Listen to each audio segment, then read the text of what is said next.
As pessoas costumam dizer que o luto tem 5 fases, mas ninguém nunca me preparou para a fase zero, aquela em que você descobre que não pode nem mesmo chorar pelo morto, porque o homem que você enterrou em seu coração, na verdade, nunca existiu. Há 3 meses, eu me tornei a viúva de um fantasma.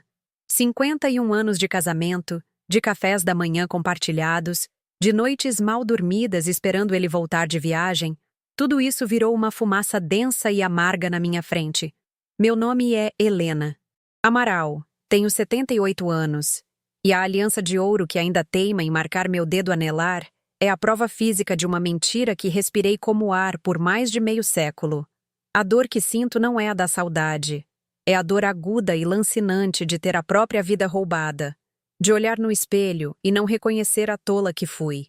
Sentada aqui nesta varanda, sentindo o sol fraco de inverno tocar um rosto que já não reconheço mais, sinto uma necessidade quase desesperada de contar a minha história, de colocar para fora o veneno que me consome. Talvez, ao partilhar este absurdo, eu consiga encontrar algum sentido no caos que se tornou meu passado. Me conta de onde você está assistindo. Eu adoro saber até onde minhas palavras chegam. Imaginar os rostos e as vidas que se conectam com a minha, mesmo que por um breve momento. Eu prometo a vocês não uma história de tristeza, mas um relato que vai além da traição e do engano. É a história de como uma vida inteira pode ser construída sobre areia movediça e de como o amor, às vezes, é a mais perfeita e cruel das ilusões.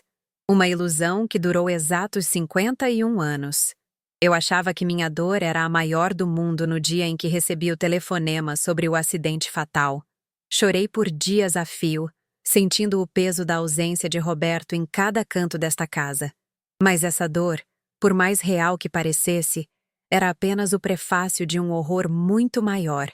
É um sentimento estranho, quase perverso, sentir falta da dor do luto, porque pelo menos ela era real, era palpável. O que veio depois foi um vazio tão absoluto, tão profundo, que engoliu todas as minhas memórias e as cuspiu de volta, distorcidas e sem valor. É como descobrir que o seu álbum de fotografias mais precioso, aquele que você guardou com tanto zelo, não passa de uma coleção de recortes de revistas, com um estranho colado ao seu lado. A minha vida com Roberto não foi uma vida, foi uma encenação. E eu fui a atriz principal, sem nunca ter lido o roteiro.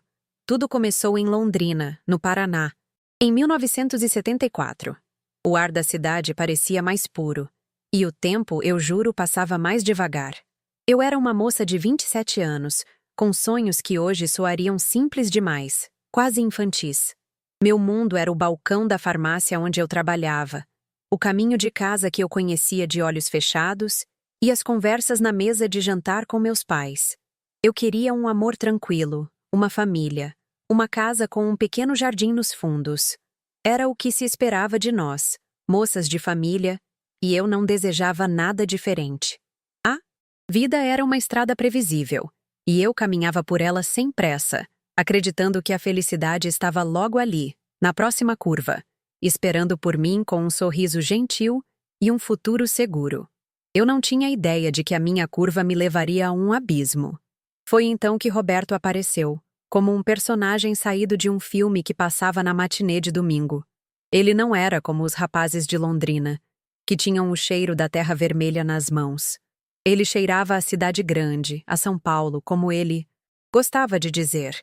Era um representante comercial de uma grande empresa de tecidos, sempre impecavelmente vestido, com sapatos que brilhavam e uma voz mansa que prometia mundos que eu mal conseguia imaginar. Ele contava histórias de suas viagens, descrevia hotéis e restaurantes com uma naturalidade que me fascinava. Ele me olhava de um jeito que me fazia sentir a mulher mais extraordinária do mundo.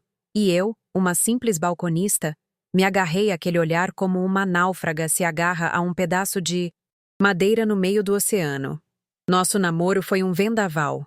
Em 6 meses, eu já estava no altar, vestida de branco, fazendo juras que para mim eram sagradas como um testamento. Eu mal conhecia o homem ao meu lado, mas tinha a certeza absoluta de que ele era o meu destino. Logo depois da cerimônia, ele me fez o pedido que selaria meu futuro. Mulher minha não precisa se cansar, Helena. Seu trabalho agora é cuidar de mim e do nosso lar. Naquela época, suas palavras soaram como música, como a mais bela prova de amor e cuidado. Eu entreguei meu aviso prévio na farmácia sem piscar, sentindo-me a mulher mais sortuda do mundo. Mal sabia eu que, ao fechar a porta do meu emprego, eu estava, na verdade, me trancando em uma gaiola dourada, construída com as barras invisíveis da minha própria inocência. Os primeiros anos foram de uma felicidade quase palpável. Construímos esta casa, tijolo por tijolo, e cada canto dela era um testemunho do nosso amor. Minha vida se tornou uma rotina de dedicação a ele. Eu acordava cedo para preparar seu café, escolhia suas roupas, e quando ele viajava, o que acontecia com uma frequência impressionante, eu limpava e arrumava tudo para que, na sua volta, ele encontrasse um refúgio de paz. Eu vivia em função dos seus retornos. O som do motor do seu carro na rua era o gatilho para o meu coração acelerar. Eu corria para a porta, com o meu melhor sorriso, pronta para ouvir suas histórias, para cuidar do meu homem cansado. Essa era a minha função, a minha alegria, o meu propósito. Eu não percebia que, enquanto construía o ninho dele, eu desfazia o meu. As viagens eram a espinha dorsal da nossa vida. Roberto era, acima de tudo, um homem ausente. Ele passava semanas fora, às vezes emendando uma viagem na outra. As explicações eram sempre vagas, mas soavam importantes. Estou fechando um grande contrato em Santa Catarina. Ou, preciso visitar uns clientes no Rio Grande do Sul. Eu nunca questionei. Pelo contrário, eu sentia um orgulho imenso.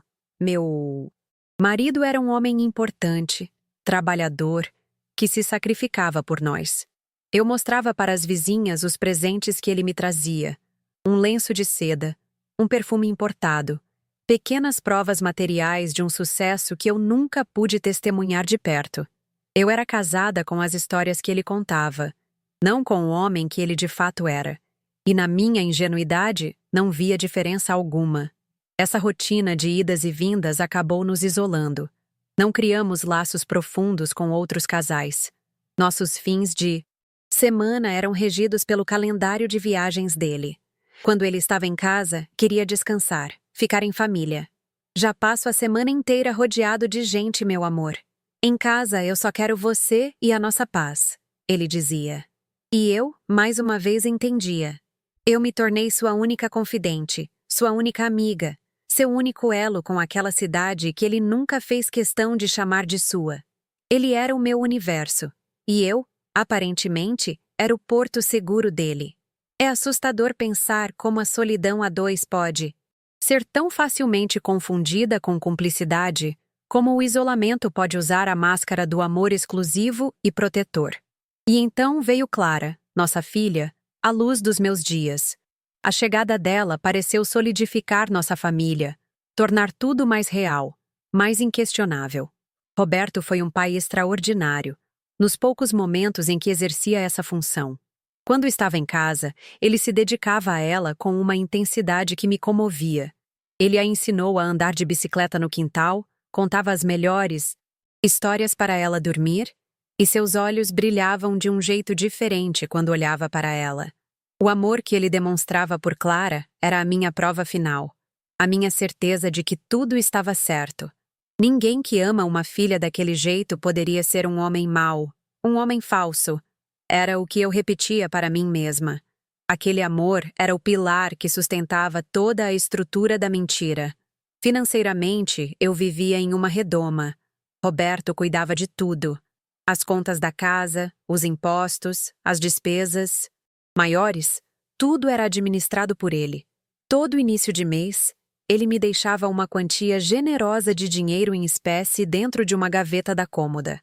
Para você não se preocupar com nada, meu bem. Para a casa e para os seus mimos. Eu nunca pisei dentro de um banco em meu nome. Nunca assinei um cheque.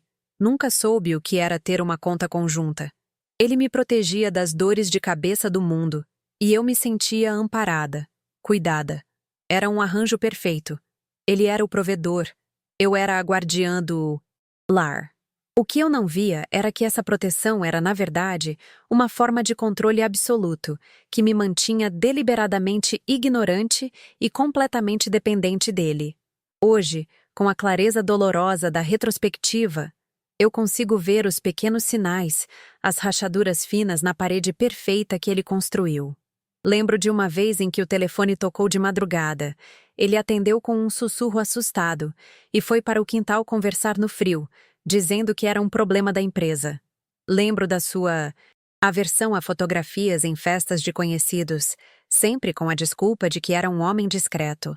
Lembro de uma ou outra inconsistência nas suas histórias de viagem, um nome de cidade trocado, um detalhe que não se encaixava, mas que eu rapidamente descartava como um lapso meu ou um cansaço dele.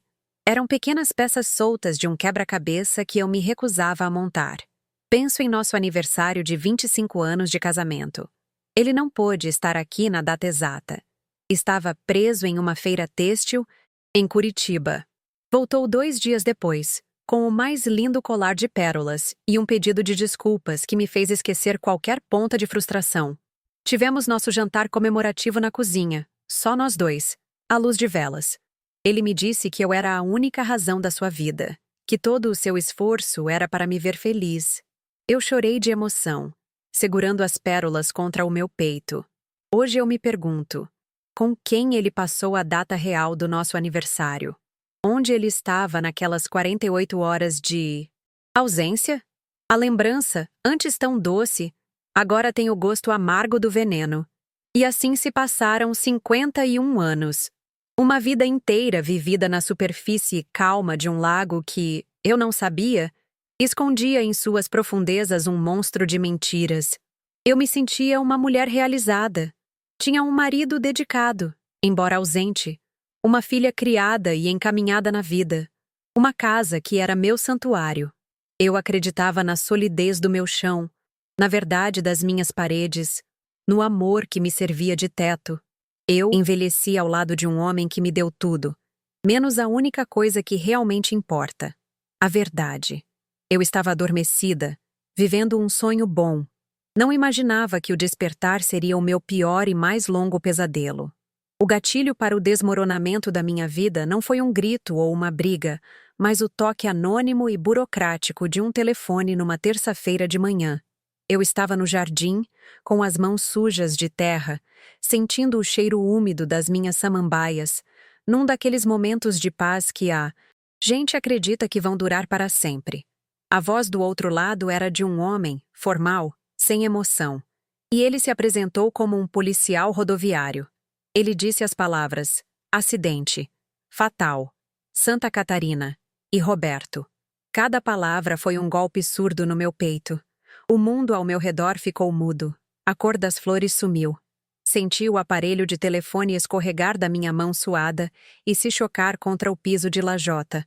O barulho ecoou na casa silenciosa. O único som em um universo que tinha acabado de se partir. Minha primeira reação foi a negação mais pura. Era um engano, um trote de péssimo gosto. Roberto estava bem, estava trabalhando. Logo ele ligaria para contar sobre o seu dia. Liguei para a minha filha, Clara, e minha voz era um fiapo, uma coisa irreconhecível. Do outro lado da linha, o choro dela confirmou o que meu coração se recusava a aceitar. A partir daí, mergulhei num torpor de dor. Os dias se transformaram num borrão de pêsames, de abraços de vizinhos, de um luto que pesava, como um casaco molhado sobre os meus ombros. Eu chorava pela ausência dele, que já era tão presente na minha vida, mas que agora se tornava permanente. Chorava pelas nossas memórias, pelo futuro que não teríamos, pelo homem que eu amei com cada fibra do meu ser. Era uma dor limpa, honesta, a dor de uma viúva. Em meio à névoa do sofrimento, a realidade prática começou a se impor com sua frieza habitual. A funerária precisava de documentos. O mundo precisava de papéis para acreditar que meu marido estava morto. Um rapaz educado, com um olhar de pena, me pediu a certidão de nascimento dele e a nossa certidão de casamento para dar andamento aos trâmites. Assenti com a cabeça, incapaz de formular uma frase completa. Era uma tarefa simples, mecânica. Buscar um papel. Era algo para me agarrar. Uma ação concreta em meio ao caos dos meus sentimentos. Fui até o nosso quarto, ao pequeno baú de cerejeira onde guardávamos o que importava, sentindo que ao fazer aquilo, eu estaria finalmente começando a aceitar, a me despedir. Mal sabia eu que não estava me despedindo de Roberto, mas sim da própria Helena que eu acreditava ser. Abri o baú e o cheiro familiar de papel antigo e cedro me confortou por um instante. Ali estava a minha vida organizada em pastas. A escritura da casa, o registro do carro, nossas certidões de nascimento, a da Clara. Tudo impecavelmente guardado por mim, a zeladora das nossas memórias. Procurei a pasta onde a certidão de casamento deveria estar. Passei os dedos pelos documentos. 1, 2, 3 vezes. Não estava lá. Meu coração deu um tropeço. Calma, Helena. Você deve ter guardado em outro lugar. Minha respiração começou a ficar curta. Fui para o escritório. Revirei cada gaveta da escrivaninha dele, cada caixa de metal com arquivos antigos. A busca, que começou como uma tarefa rotineira, foi se transformando numa caçada febril, com um pânico gelado subindo pela minha espinha. Onde estava a prova do nosso amor? Nos dias seguintes, a casa se tornou um campo de batalha. Eu, uma general insana, revirando o meu próprio território em busca de um pedaço de papel que validaria minha existência. Clara tentava me ajudar, me acalmar. Mãe, deve estar perdido. Com a mudança, com o tempo, a gente acha. Mas a essa altura, a ausência do documento já tinha um peso diferente. Não era um simples descuido, eu sentia no meu âmago. Era uma peça que não se encaixava. Como eu, que guardava até nota fiscal de supermercado antigo, poderia ter perdido a nossa certidão de casamento? A semente da dúvida, minúscula e venenosa, começou a brotar em minha mente. Uma dúvida tão absurda, tão monstruosa, que eu mesma tinha vergonha de cogitá-la, mas que se recusava a ir embora. Foi de Clara a ideia de irmos ao cartório. A gente pega uma segunda via, mãe. É simples, resolve tudo. A sugestão dela me trouxe um alívio imenso. A promessa de que aquilo tudo era apenas um delírio da minha cabeça enlutada. Fomos juntas, de mãos dadas, como se ela estivesse me levando ao médico. O cartório era um lugar antigo, com cheiro de poeira e tempo. Expliquei a situação a um funcionário de óculos grossos. Dei nossos nomes, Helena Amaral e Roberto. E o ano, 1974. Senti uma onda de tranquilidade enquanto ele se levantava e ia buscar o livro pesado e encadernado em couro. A solução estava ali, naquelas páginas amareladas. Em poucos minutos, minha vida voltaria ao seu eixo doloroso, mas compreensível, de viuvez. Ele colocou o livro imenso sobre o balcão e começou a folhear, passando o dedo indicador linha por linha. O silêncio era quebrado apenas pelo som áspero do papel antigo. 1 minuto se tornou 5. 5 se tornaram 10. Ele olhava para o livro, depois para o papel onde anotara nossos nomes, e franzia a testa. Meu coração martelava contra as minhas costelas, um tambor anunciando a catástrofe. Finalmente, ele levantou a cabeça, e seu olhar não era mais de um simples funcionário, mas de alguém que carrega más notícias. Ele limpou a garganta e disse, com uma calma que me aterrorizou: Senhora, eu sinto muito, mas não existe nenhum registro de casamento em nome de Roberto ou Helena Amaral em todo o ano de 1974 neste cartório. O chão não se abriu. Ele simplesmente desapareceu. Aquelas palavras do homem do cartório não fizeram barulho, mas ecoaram dentro de mim como a explosão que derruba um prédio em silêncio. Saí de lá amparada por Clara, que me dizia que devia ser um erro, um engano administrativo, que resolveríamos aquilo. Mas eu já sabia. No fundo da minha alma, uma certeza fria e pesada como mármore começava a se instalar. Não era um erro, era o começo de algo terrível. Naquela noite, não dormi. Fiquei sentada na poltrona onde Roberto costumava ler o jornal, olhando para o escuro, tentando rebobinar 51 anos de vida na minha cabeça. Cada lembrança, cada beijo, cada promessa, agora vinha com um ponto de interrogação venenoso no final. Minha mente se tornou um tribunal. E eu era, ao mesmo tempo, a ré, a promotora e a única testemunha de um crime que eu ainda não entendia. Nos dias que se seguiram, visitamos todos os outros cartórios de Londrina e até de cidades vizinhas, onde eu, numa esperança desesperada, imaginei que poderíamos ter ido. A cada nova busca, a cada funcionário balançando a cabeça em negativa, um pedaço da minha filha Clara parecia murchar. Ela estava fazendo aquilo por mim, para aplacar a loucura da sua mãe. Via em seus olhos a preocupação crescente, não com a falta de um documento, mas com a minha sanidade que ela via se esvaindo. Eu insistia, mostrava fotos nossas, descrevia o dia, o vestido que usei, as flores que carreguei. Mas memórias não servem como prova contra a tinta oficial de um livro de registros. A realidade burocrática do mundo estava friamente me dizendo que eu era uma mentirosa. O passo seguinte foi uma caçada por qualquer vestígio legal da existência de Roberto. Um CPF, uma carteira de identidade, um título de eleitor. Qualquer coisa que provasse que ele era quem dizia ser. Revirei seus pertences e não encontrei nada. Absolutamente nada. Quando o questionei sobre isso, anos atrás, ele me deu uma desculpa tão plausível. Helena, com a minha vida na estrada, já perdi tantos documentos que decidi deixar tudo guardado num cofre de banco em São Paulo. É mais seguro. E eu acreditei. Até mesmo a escritura desta casa, o nosso maior bem, estava apenas no meu nome. É uma proteção para você, meu amor. Se algo me acontecer, ninguém te tira o que é seu. O que parecia cuidado, agora se revelava uma estratégia calculada e assustadora. Então, restava a empresa. A gigante têxtil de São Paulo, o pilar de toda a sua vida profissional, a justificativa para todas as suas ausências. Clara, com a paciência que só uma filha tem, sentou-se comigo ao computador.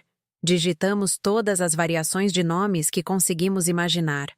Procuramos por horas, dias. Não havia nenhum registro de uma empresa com aquele nome, nem de nada parecido que se encaixasse nas descrições que Roberto me deu por décadas. Ligamos para sindicatos do setor, associações comerciais. Ninguém nunca tinha ouvido falar daquela empresa, muito menos de um representante comercial chamado Roberto. Foi como se o chão sob a minha vida profissional imaginária dele também tivesse se desintegrado, revelando um poço escuro e sem fundo algum. Foi nesse ponto que a atitude de Clara mudou de preocupação para uma pena quase insuportável. Ela parou de me ajudar nas buscas e começou a me tratar como se eu fosse uma criança doente. Suas conversas eram sempre mansas. Seus olhos me analisavam com uma cautela que me feria a alma. Ela começou a sugerir que a dor da perda estava me fazendo criar coisas, que a minha mente, para se proteger do luto, estava inventando um mistério complexo. Mãe, o papai se foi, ela me disse um dia, com a voz embargada. Talvez seja mais fácil questionar a vida inteira do que aceitar que ele não vai mais voltar pela porta. Cada palavra dela era uma pá de cal sobre a minha lucidez. A solidão se tornou minha companheira mais fiel. Tentei conversar com uma vizinha antiga, Dona Amélia, que mora na rua desde que nos mudamos. Perguntei se ela se lembrava de detalhes sobre Roberto, sobre o carro dele, sobre qualquer coisa. Ah, Helena, seu marido era um homem tão bom, mas tão discreto, não é?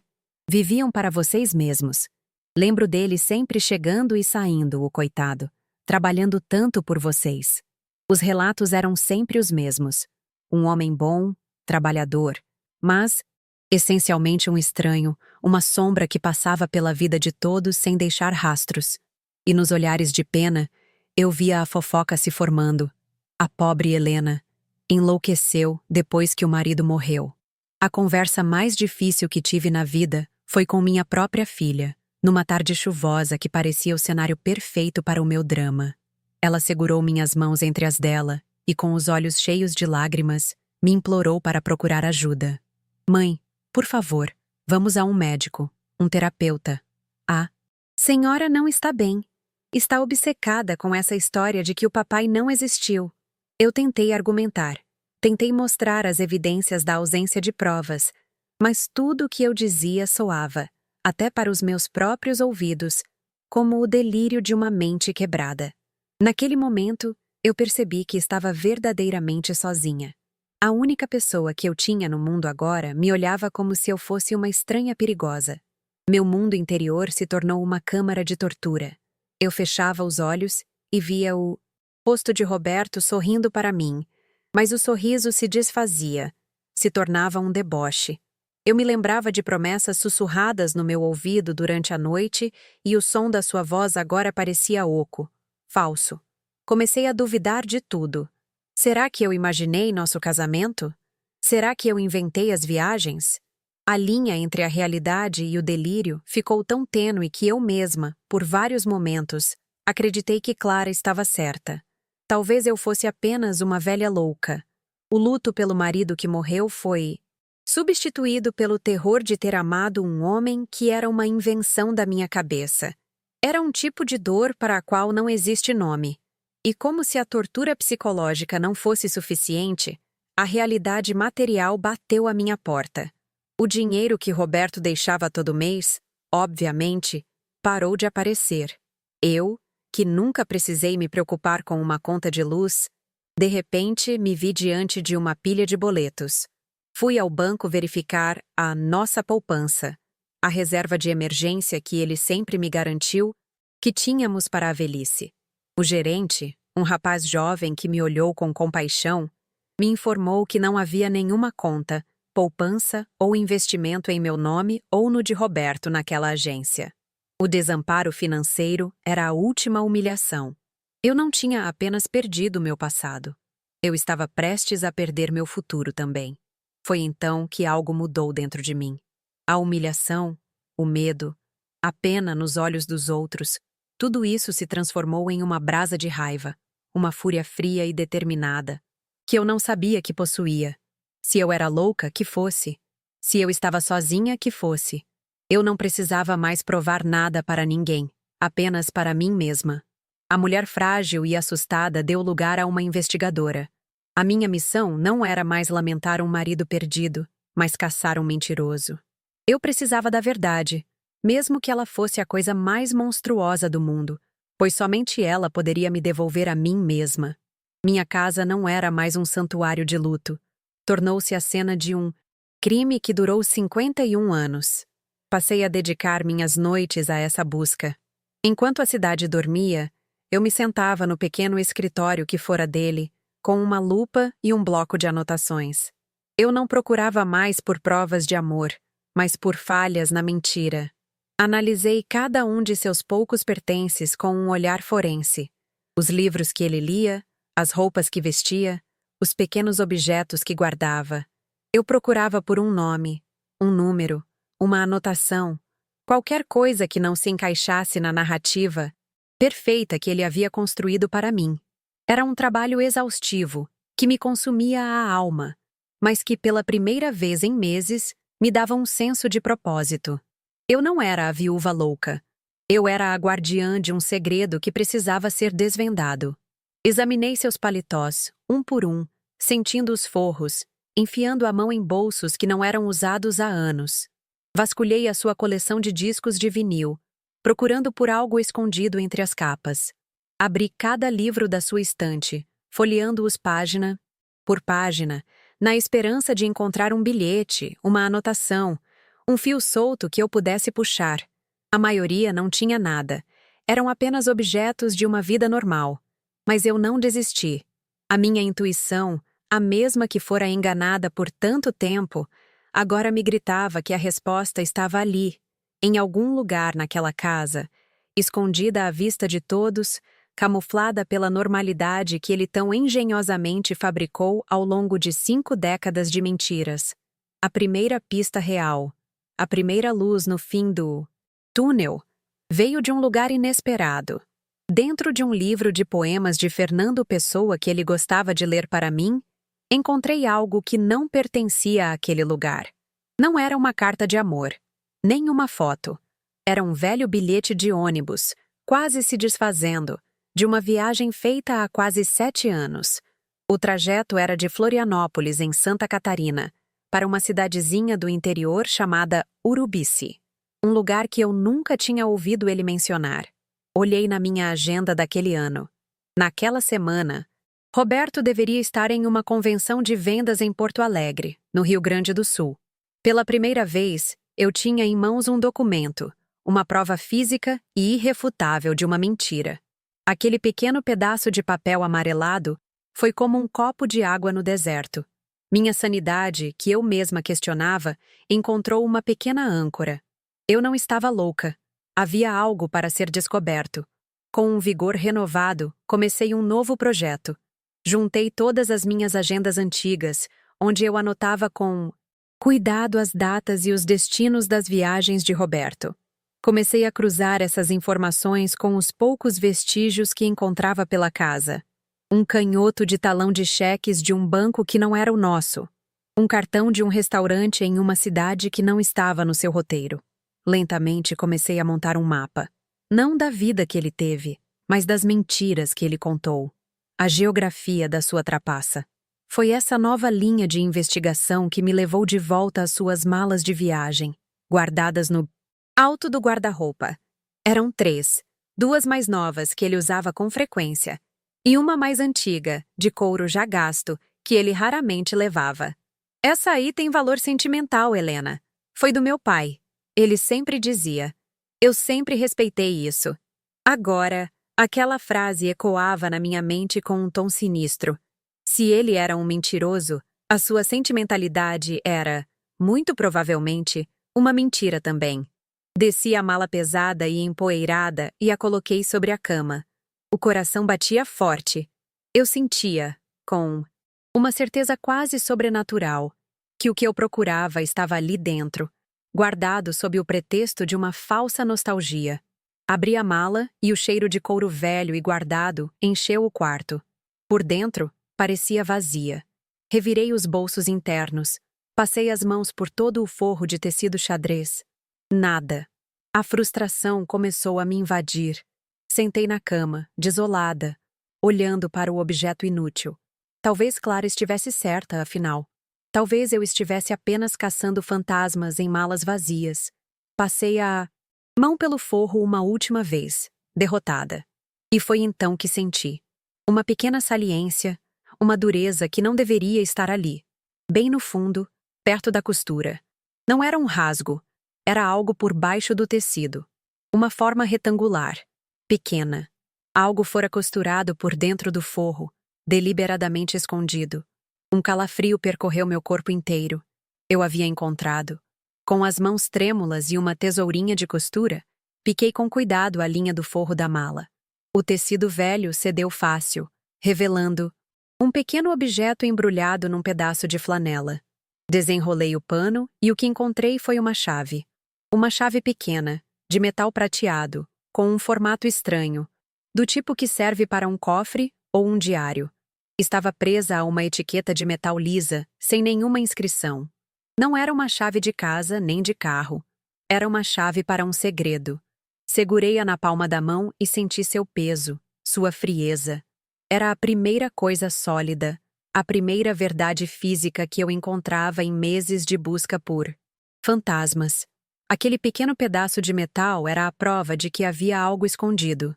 E eu não descansaria até descobrir o que era. A posse daquela chave me deu um novo e frenético propósito. Onde ela se encaixava? Passei as horas seguintes testando-a em cada fechadura da casa.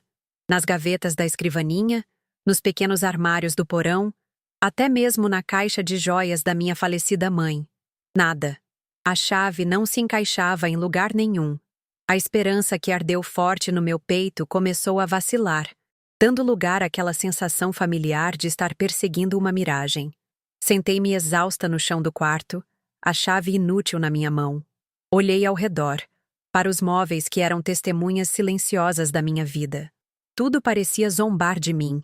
Era apenas mais uma peça solta, mais uma pergunta sem resposta no quebra-cabeça impossível que Roberto, ou quem quer que ele fosse, havia deixado para trás. Foi quando meu olhar pousou sobre o guarda-roupa. Um móvel pesado, escuro, que compramos juntos, numa loja de antiguidades logo que nos casamos. Lembrei-me de uma vez, há muitos anos, quando Roberto passou uma tarde inteira mexendo no fundo do armário, martelando algo. Na época, ele disse que o painel traseiro estava solto e que estava apenas consertando. Eu nem prestei atenção. Levantei-me de um salto, o coração disparado. Abri as portas, tirei todas as roupas do cabide às pressas, jogando-as sobre a cama. Com as mãos, comecei a tatear o painel de madeira do fundo, procurando por qualquer irregularidade. E então, eu a encontrei. Uma linha fina, quase imperceptível. O contorno de uma pequena porta secreta, disfarçada nos veios da madeira. Não precisei de força. A pequena porta do painel cedeu com um leve empurrão, revelando uma cavidade escura na parede. E lá dentro, chumbado no concreto, estava ele. Um pequeno cofre de metal, cinza e sem adornos, exatamente do tipo que aquela chave estranha abriria. Fiquei paralisada, olhando para aquilo. Um cofre. Um cofre secreto dentro do nosso quarto, a menos de 1 metro de onde eu dormi por 51 anos. Um segredo guardado tão perto, escondido atrás dos vestidos que eu usava para esperá-lo chegar, dos paletós que eu passava com tanto carinho. Aquele cofre não guardava apenas objetos. Ele guardava a vida que existia nas sombras da minha, a verdade que respirava o mesmo ar que eu, sem que eu jamais percebesse a sua presença. Com o corpo inteiro tremendo, peguei a chave. A minha mão era tão instável que errei a fechadura. 2 vezes. Na terceira tentativa, a chave deslizou para dentro. O som do metal girando, o estalo seco da trava se abrindo, ecoou no silêncio do quarto como um tiro. Puxei a pequena porta de ferro, que rangeu em protesto. Prendi a respiração. Minha mente disparava, imaginando o que encontraria. Dinheiro de negócios ilícitos? Documentos de uma identidade falsa para fugir da polícia? Eu estava preparada para descobrir que o homem que amei era um criminoso, um ladrão, qualquer coisa. Qualquer verdade, por mais suja que fosse, parecia melhor do que a loucura de não ter verdade alguma. Mas o que estava lá dentro era muito pior do que qualquer crime que eu pudesse ter imaginado. Dentro do cofre não havia maços de dinheiro, nem barras de ouro. Havia apenas um pequeno pacote de documentos e fotos, amarrado com um elástico velho e ressecado. A simplicidade daquilo era quase um insulto. Tantos anos de segredo, tanto mistério, para encontrar um punhado de papéis velhos. Mas eu sabia que a minha vida, a de verdade e a de mentira, estava contida naquele pequeno volume. Se essa parte da minha história te tocou, se você consegue sentir o peso da minha mão pairando sobre esses papéis, deixa seu comentário. Eu leio tudo com um carinho imenso. E saber que não estou sozinha nesta jornada me dá uma força que vocês nem imaginam. Naquele momento, eu era a mulher mais solitária do mundo, prestes a desenterrar a verdade com as próprias mãos. Tirei o elástico, que se partiu com o toque. O primeiro documento era uma carteira de identidade, plastificada e gasta nas bordas. A foto era de um homem mais jovem, com uns 30 e poucos anos, mas era ele. Sem dúvida alguma, era o meu Roberto. O mesmo sorriso, os mesmos olhos. Mas o nome impresso em letras maiúsculas ao lado da foto não era o dele. O nome era Inácio Ferraz. Senti o sangue fugir do meu rosto, um enjoo forte subindo pela garganta. Inácio Ferraz. Repeti o nome em voz alta, um sussurro rouco. O som era estranho. Não se encaixava naquele rosto. Era como ver o sol e chamá-lo de lua. Um erro fundamental, uma distorção da realidade que fazia meu cérebro inteiro doer. Minhas mãos, agora dormentes, pegaram o próximo papel. Era uma certidão de casamento, com o selo oficial do cartório, as assinaturas, tudo. Li as palavras que pareciam dançar na minha frente. A certidão atestava o casamento de Inácio Ferraz com uma mulher chamada Marisa Guedes. A data era de abril de 1972. 2 anos antes de ele aparecer na minha vida, em Londrina. O local do casamento era uma cidade em Minas Gerais. Ele não era solteiro quando me conheceu. Ele era casado. Eu não fui a esposa. Eu fui a outra. A amante. A segunda família. A palavra bigamia piscou na minha mente, mas o que eu sentia ia além de um crime. Era a anulação completa de tudo que eu fui.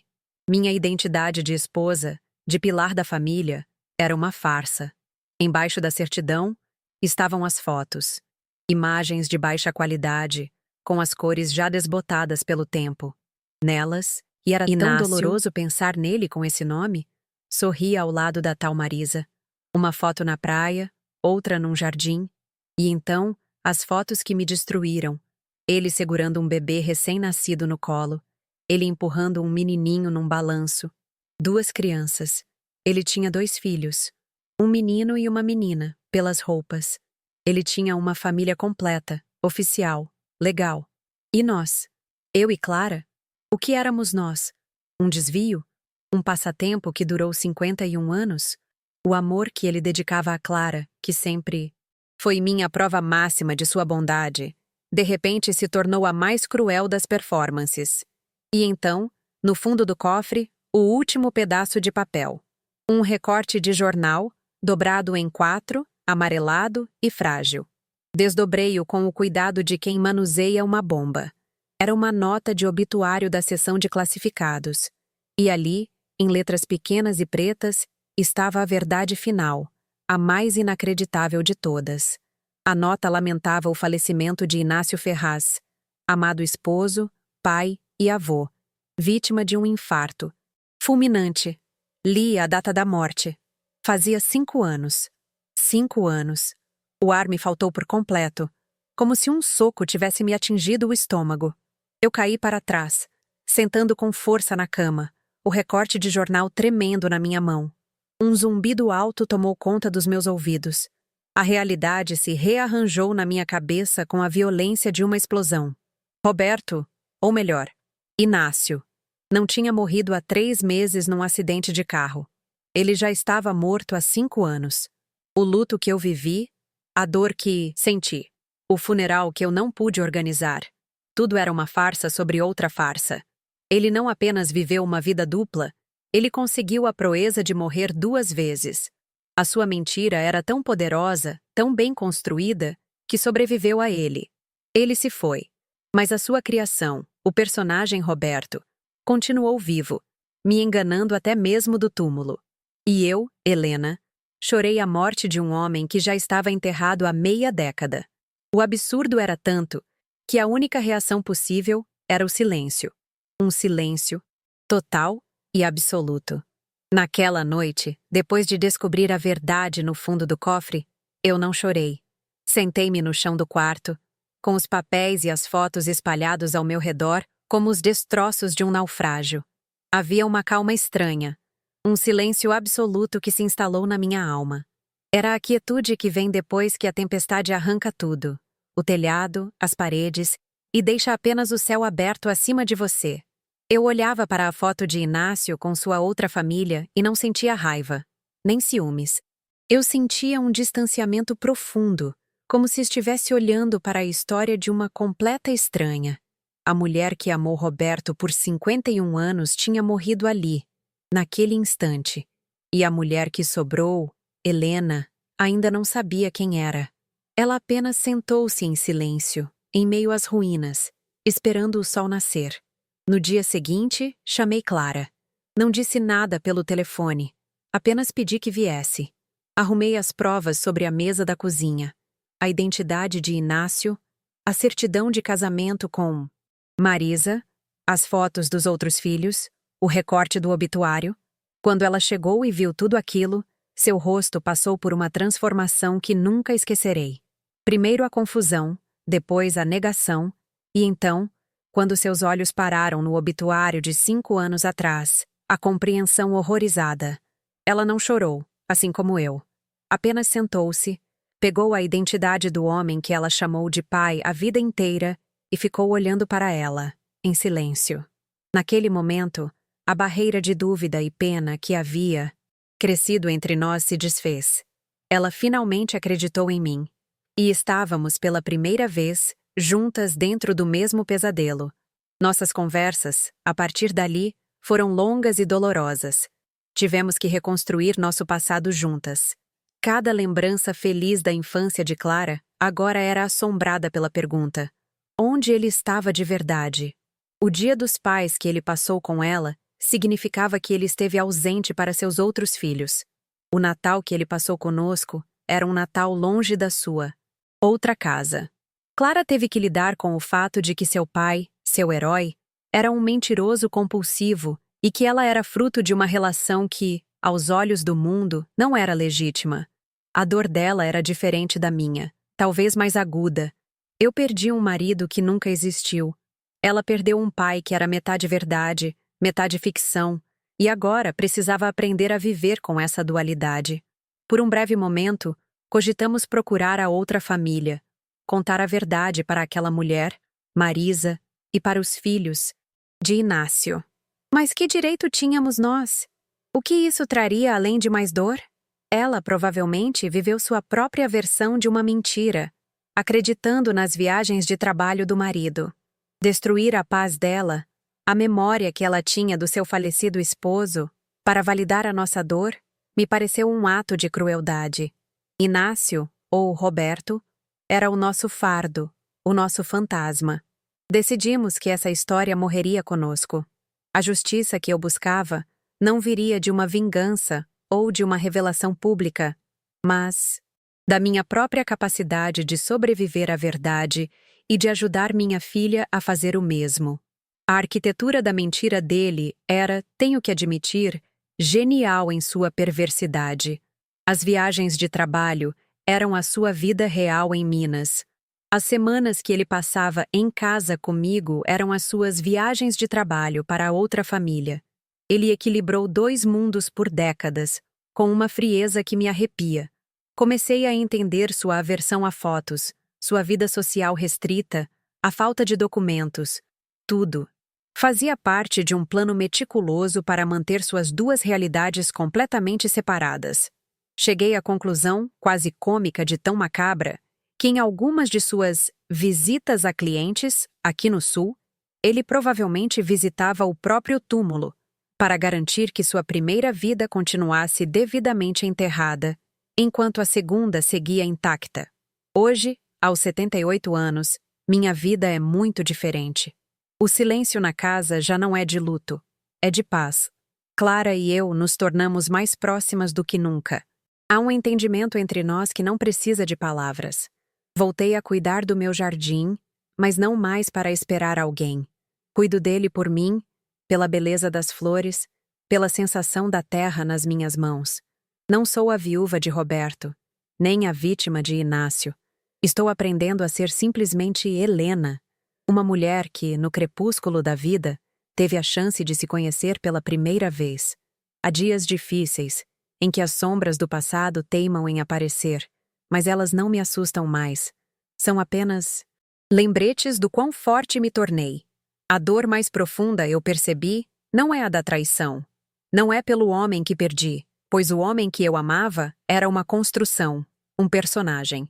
A minha verdadeira dor, o meu verdadeiro luto, é pela mulher que fui. Choro pela jovem Helena, de 27 anos, que entregou seus sonhos, sua independência e sua identidade nas mãos de um estranho com promessas bonitas. Choro pela esposa dedicada que passou 51 anos servindo a uma miragem, que acreditou em cada palavra e que anulou a própria intuição em nome do amor. Ele não matou apenas a si mesmo na minha vida. Ele matou, aos poucos, a mulher que eu poderia ter sido. É por essa mulher que eu acendo uma vela de vez em quando. E a vocês que ouviram minha história até o fim, a única coisa que posso deixar não é um conselho, mas uma reflexão. Às vezes, as maiores mentiras não são as que nos contam, mas aquelas que nós mesmas nos ajudamos a construir, porque a verdade é inconveniente demais. Olhamos para o lado, ignoramos os sinais, aceitamos as desculpas, pois é mais fácil viver em uma casa bonita, mesmo que ela seja feita de papelão, do que encarar a vastidão do mundo lá fora.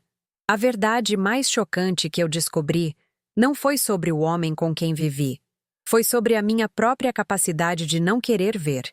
E a minha jornada agora é aprender a viver, finalmente, de olhos bem abertos.